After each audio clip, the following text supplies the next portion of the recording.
How's it going, fellow gamers? My name is NJ Overclocked, and today I'm going to be giving you a few tips for Battlefield 4, specifically how to be a more effective sniper. I also have some tips that apply to all classes, and I'm going to talk about what I think is the most effective playstyle in online multiplayer. So let's get right to it. This first tip applies to everybody. Go into Options, Key Bindings, Common, and bind Spot to something you can hit with your thumb, like C, left Alt, or V. The reason to do this is so that you can spot while strafing, and it'll keep you from getting killed in a lot of situations. This has saved my ass a bunch of times because most snipers in the game have a low magazine size, so if I'm shooting at someone and suddenly have to reload, I can spot them while moving around and my teammate can finish them off.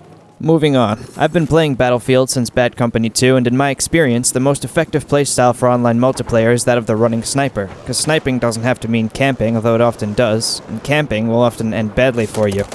Yeah.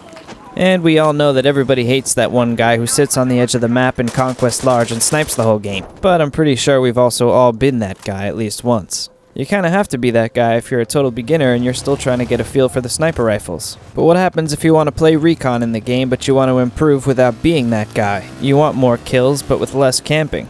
You want to get right up in the action with everybody else and still use your sniper rifle. You look at that Hunter 20x scope and you think, I don't need to use that to be a good sniper. But you're still getting killed more than you'd like to, so you wonder. And you also wonder, what the hell is this gameplay clip doing in here? What does this have to do with sniping? So, becoming a running sniper, how do you do it? Let's talk about it. Over some more relevant gameplay footage. First thing you need is a sniper rifle, whichever one you like, but preferably one with a pretty fast bullet speed and a quick reload time. My personal favorite, as you can see, is the 338 Recon, because it looks freaking cool, the reload animation's amazing, reloads quickly, it's a guaranteed 2-shot kill at any distance and a 1-shot kill at close range. And I'm actually not saying that to be funny. I do think that if a gun looks and feels cool to you, it'll feel rewarding when you get a kill and you'll perform better with it. So go with whatever feels best in your virtual hands. I personally also like the M40A5, the Scout Elite, and the Goal Magnum, which you can unlock once you have the second Assault DLC. So once you decide which sniper rifle is your favorite, you're going to want to put an ACOG or a 6x scope on it. I find that a 6x scope is perfect for me on most maps because it allows me to be effective at range while not being too much for close encounters. Meanwhile, on the more close quarter maps where 6x is too much, I take the ACOG scope. The next thing you want to keep in your Recon loadout, if you don't already, is the default C4, because no matter what, it pretty much always makes you more effective on the battlefield, as I just demonstrated. So my advice, always take C4.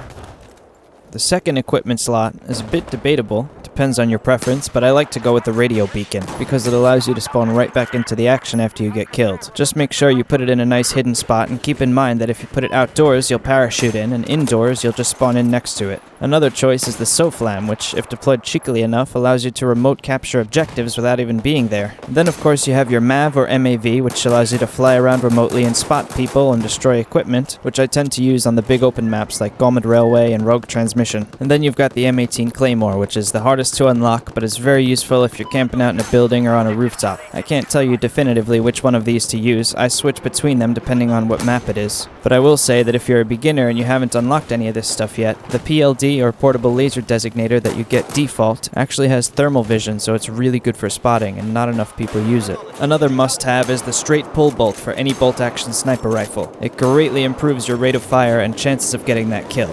And the final thing I recommend you have is canted iron sights for those close quarter situations, because not all your enemies are going to be so far that you have to scope in to hit them. This has also saved my ass on many occasions when someone came running around a corner right in front of me and they were too close for me to scope, but too far away for hip fire, which you want to avoid with sniper rifles at all costs anyway. Everything else is really down to your preference. For pistols, I like the 1911 and the M9, but you might like something different. For grenades, I like the Incendiary for some maps and the RGO for others.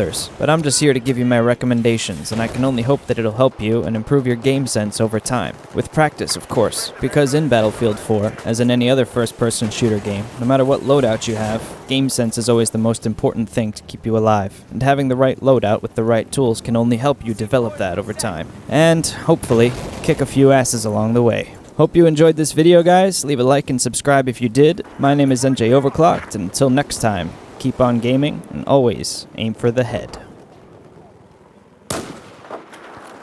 Well, you see, what I meant was, always aim for the head. There we go.